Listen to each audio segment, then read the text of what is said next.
আজকে আপনাদেরকে দেখাবো আঠা বা ময়দা দিয়ে কীভাবে কেক বানাতে হয় সেটাই কিন্তু দেখাবো। তো আমাদের ভাবে কিন্তু সব বস্তু বানানোর একটা মেশিন। তো সবার ঘরে যদি এমন একটা ভাবি থাকে, কোনো বস্তু কিনা খেতে হয় না, তো হাতে তৈরি করে বানায় দেখাবো। তো এরকম করে যদি আপনারা যদি হয়তো আমাদের ভাবির মতন কেক বানান, তো বানাতে পারবেন, কিন্তু বিনা খরচই, অল্প কয়টা টাকা খরচ করলেই হয়ে যাবে। তো দেখেন আমাদের ভাবি কেকটা হয়ে গেছে কমপ্লিট। এখন কেটে নেবে, চারোদিকে কেটে নেবে কিন্তু। তো কাটা হয়ে গেছে। তো দেখেন এখানে হয়তো অনেক কিছুই দিয়ে নিল, হয়তো মরিচ বা তেল বা লেবুর রস দিয়া কিন্তু ওই কেকের উপরে হয়তো ছেড়ে দেবে। দেখেন হয়ে গেল।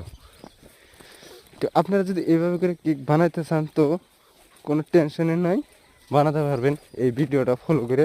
তো আপনাদেরকে ভিডিওটা যদি ভালো লাগে একটা লাইক দিবেন, সাবস্ক্রাইব করবেন।